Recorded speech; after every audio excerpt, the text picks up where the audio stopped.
Hi, hello, good evening, good afternoon, good morning, whenever you're listening to this. This is the voice of many, and I am the voice of many. My name is Testimony, and it's Friday again. Welcome back. So, you're gonna be listening to my voice for some 30 to 40 minutes, or maybe shorter. Enjoy. I just realized that the last pod was pre recorded, so there was no greeting. Happy New Month. Welcome to the month of August. So, the month of August has a beautiful theme, and the theme is love. I don't know, it was just a spontaneous thing, actually. So, the theme is love. So, for the next 3 Fridays, we'll be talking about different shades. Did I just say shades? Shades of love, I know.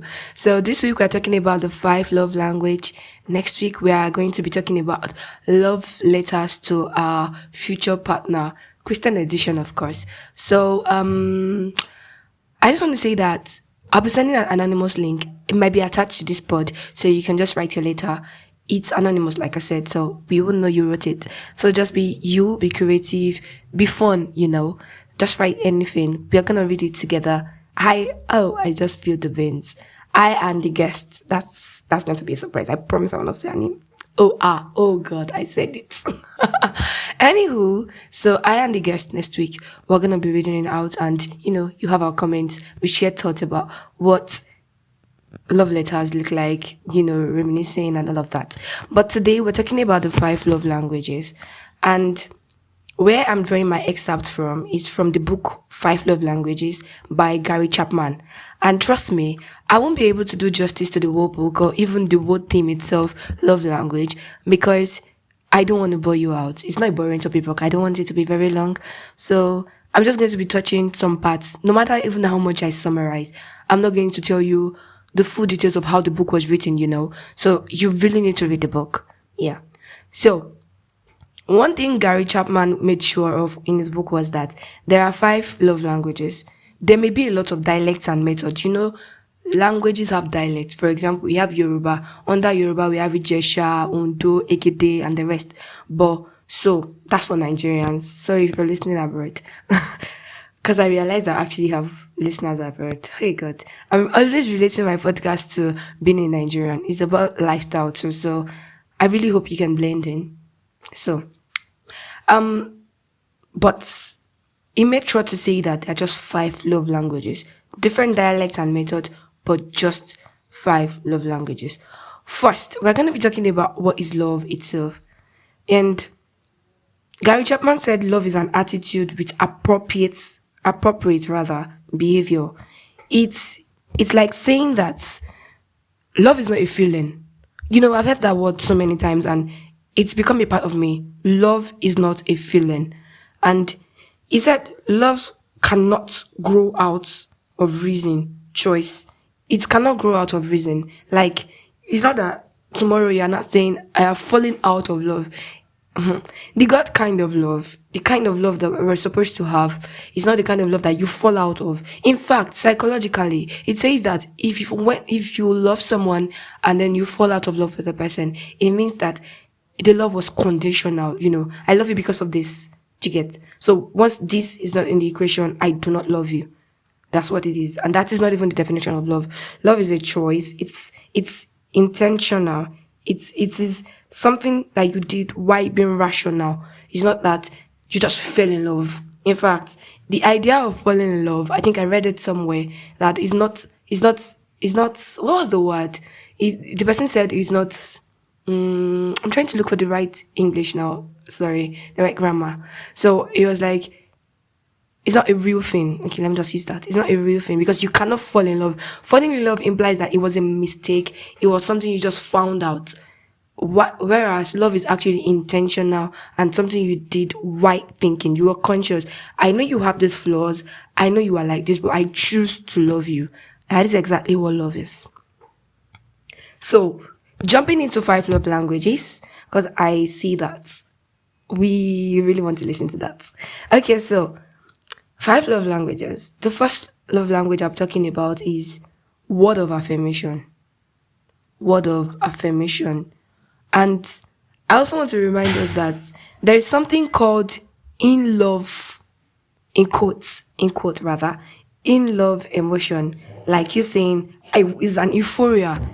It doesn't allow you focus on the growth of the other person. So you're just saying what you want to say. But then, like I said, the in love experience is more like you are not looking out for the other person. You're just focusing on the things that you like. Real love allows you to see people's flaw and actually want them to grow. You actually want them to see that they are not really progressing and you want the best for them. Even if they might not see it at that time, they might want to even argue, fight you, but you're willing to stay and see them grow into the actual knowledge that God will have them grow into. Do you get? So, and then he also talked about the fact that real love is emotional but not obsessional. Do you get? You can't be obsessed and you are calling it love. I'm sorry, I'm not going back to the first love language. I just wanted to like lay a table, so we get the in-love thing. The in-love thing is what Nigerians would call initial gra. You just got into the relationship, so it's still doing you. You're still doing, call me back later, or don't call me, cut the call. Oh God, that's not love, guys. You see, the real love kind of thing is you knowing that someone has a certain flaw and you're willing to stand by it. You're willing to say, Solomon Bucci once said something like, there are other beautiful women in the world, but I chose you. And people cried. Twitter in-laws, they waged war. They were like, that's insulting. What do you mean there are other beautiful women? Well, he could have put it in other phrases, but I think what he was trying to say is, whether or not tomorrow you don't look the way you are, or whether or not you look more beautiful than this, or whether or not there's somebody eye-catching outside, or whether or not, any circumstance, I choose you. That's very romantic, but, the person that you even wrote it for, I'm sure she was blushing, but Twitter in-laws, they cried, but that's fine.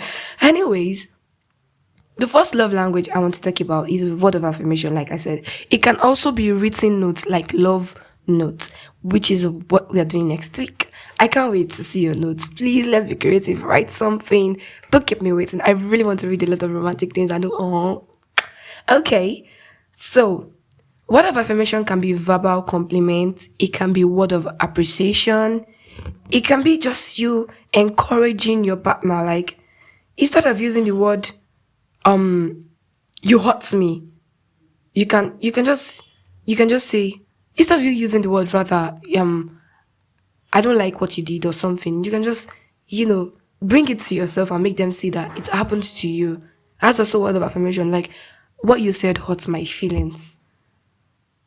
Word of affirmation is also not making your partner or your friends. Do you know love languages work for friendship too? Please, this is not only romantic, I beg you. So it makes people feel seen. So when they are saying, oh, I don't like the way you did this, you can easily say, oh, I apologize. I didn't know you felt that way, but I would change. That's beautiful. Come on.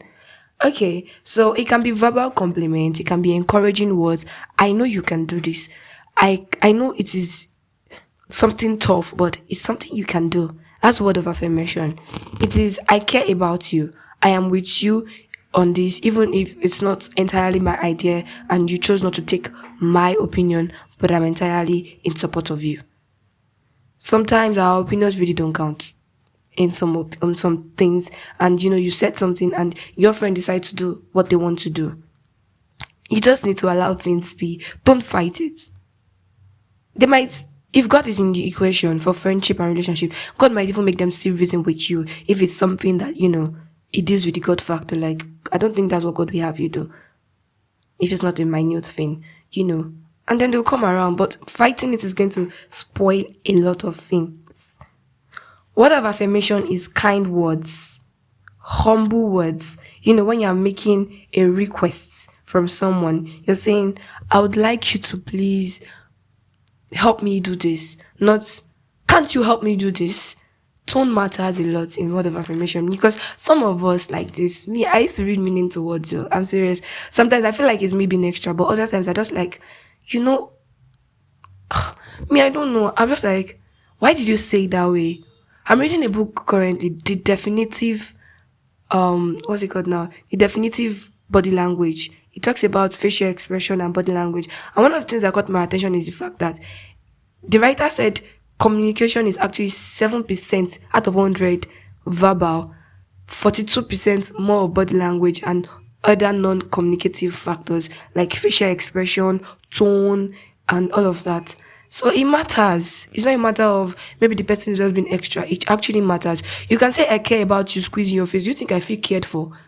No, just think about it with that sort of a random example. You're squeezing your face, you're pulling a face, and you're saying I care about you. I won't feel cared for because your facial expression says another thing entirely. Do you get? But anyways, moving to the second love language, it's quality time. And quality time is not, you know, how do I put it? Proximity. Yeah, that's the word. Like, because we're in the same room, I used to make that mistake with, I had a friend. She's still my friend though. Sorry for using the past tense. But at the beginning, I thought quality time was, I'm in your hostel, we talk, we gist.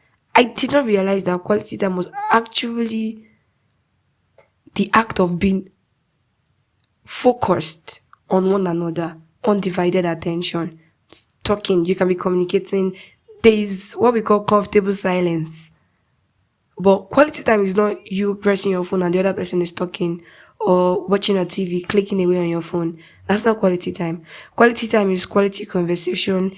You have to quality activities and you really have to imbibe the art of listening.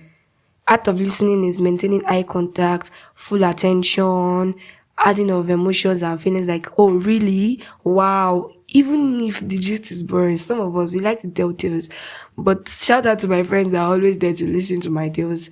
So it's not really about proximity, but actually what you do in the proximity is what we call quality time. So there's not much thing under quality time, actually, even though that is actually my love language. See, I used to say I don't like picking calls at some certain time. I don't like talking to people for more than 20 minutes. It's not because I'm being extra. It's actually because I know that if we keep consistency with this certain thing, even if I don't like you before, in fact, it's just psychology actually. I don't even think it deals with a love language or not. But love language is actually a psychological effect too. I hope we know that. It's not something you choose. It's psychological effect. So if someone keeps talking to you the same time, the same day, how are you? So how was your day? You tend to have an affinity for the person, whether it is romantic or not. You might be strong enough to maybe put boundaries or something. But then there is this, just maybe the person doesn't even talk to you for a day. You feel this hollow feeling of there's something missing. Like I haven't done something today. Undivided attention is gold, man. It's gold. So quality time is beautiful. Like I said, it is capital undivided attention. Like I am focused on the fact that I want you to know that I'm standing with you here. I want you to understand that I'm with you on this one. Do you get? And you can tell me anything. That's quality time. It's not that you now say you can tell me anything and then you're signing out of the whole conversation. Like I said, the art of listening. Then the next one is receiving gifts. Receiving gifts. This one, most of us we like saying is our love language. But some people, it is like I said, it's psychological. It's way beyond just gifting. It's more like it's a way to show that you actually care about me. Do you get? And gifting can be monetary.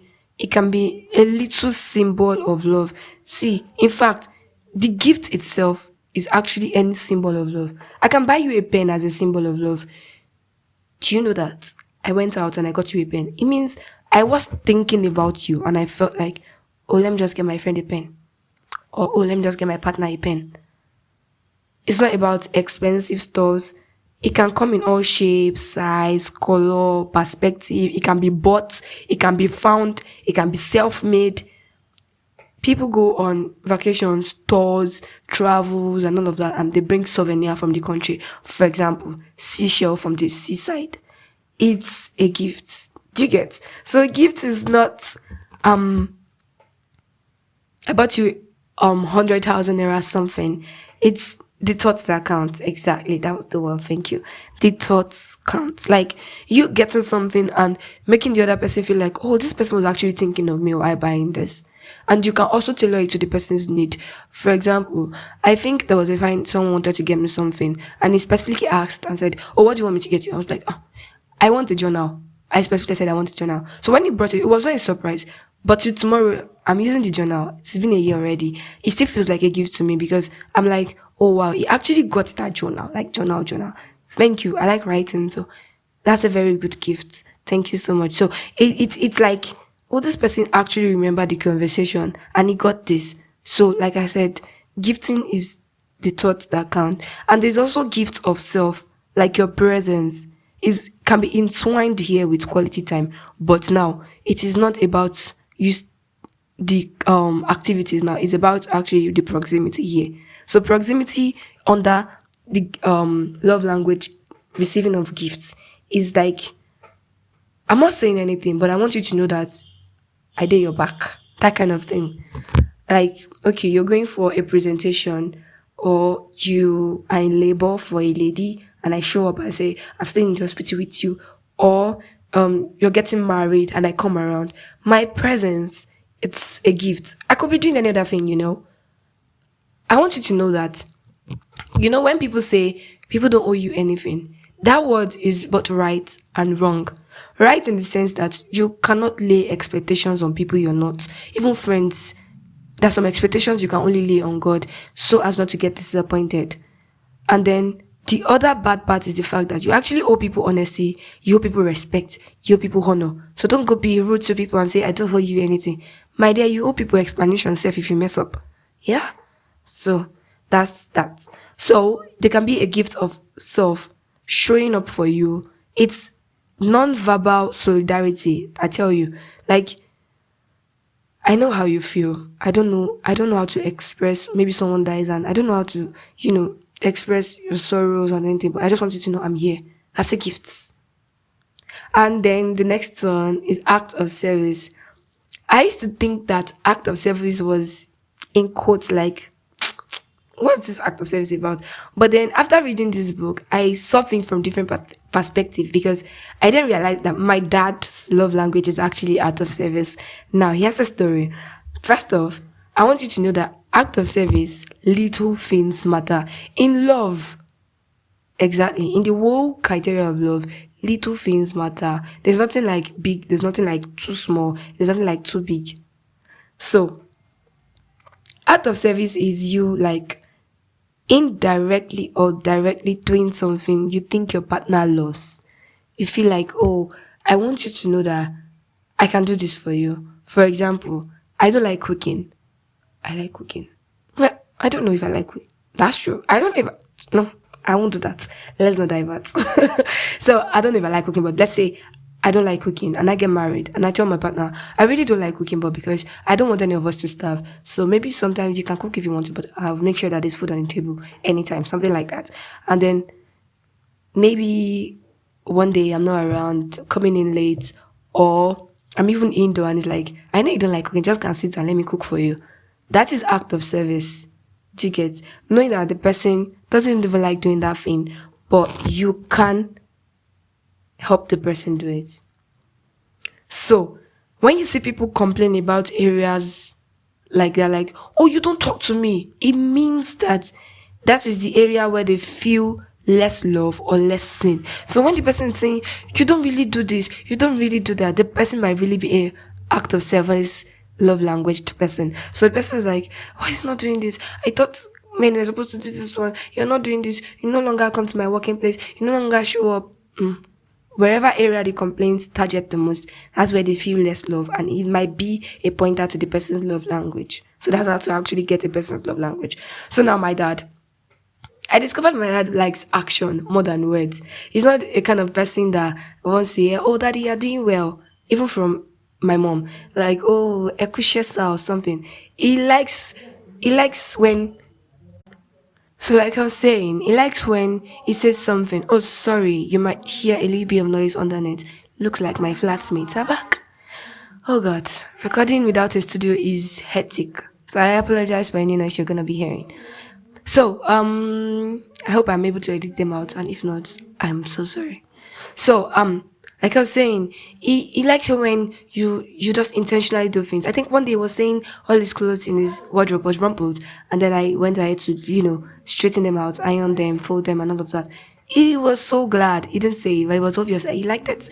So it was more like he's more of a doing person than saying. In fact, my dad is someone that when you say something and you don't eventually do it, it's a deal breaker for him. He probably will not trust you with such responsibilities again. Is that bad? So moving on to the next and the last one, it's physical touch, the most abused love language. Physical touch can be holding hands, can be embracing, it can be sexual intercourse, but we do not and cannot, as believers, and should not only align physical touch with sexual intercourse or anything sexual. It can be as natural as flipping somebody's hair for the person, touching their cheek, pulling their earlobes, holding hands, scratching their shoulders, anything, resting on their shoulders, hugging them, backing them. It could be anything except romantic stuffs. It could be anything. And it's also romantic stuffs. But, sorry, sexual intercourse. Romantic stuffs are all of that. So, there's some touching that brings pleasure to you that might not bring pleasure to your partner. Now, this is more relationship, like romantic relationship, like not friendship. Please don't touch your female friend. Please don't touch your male friend. To bite you. Don't try it. So, and some of these things are even reflecting in female relationship, My friend, personally, I have a friend rather that doesn't like physical touch. And me, I like holding hands, I like hugging. But slowly I realized that because she doesn't like it, I have withdrawn so much so that sometimes these days when you hold me, I react badly. I'm trying to even work on it because I'm no longer used to holding hands, which I used to. But because she doesn't like it, and she didn't pay attention to it, I actually liked it. She just, I kind of signed off it. So don't kill your partner's love language by not paying attention to it anyways. So, as I was saying, physical touch could be anything except sexual things. Please let's pay attention. And as believers, no kissing and touching before marriage, please. What are we even doing? Hey, oh God, meet in public, oh, see. see. I think you need to listen to Pastor Femi's Lazarus talk on Konji because you will laugh a lot.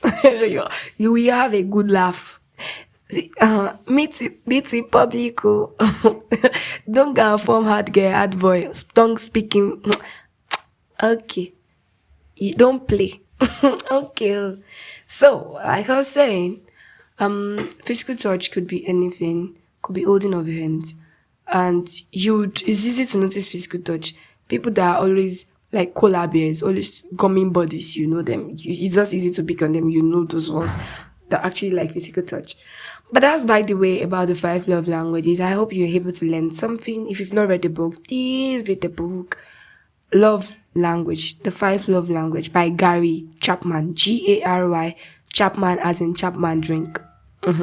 Okay, so I hope you enjoyed the book and I hope you enjoyed today's episode. And then I just want to remind you that your partner's love language may not come naturally to you.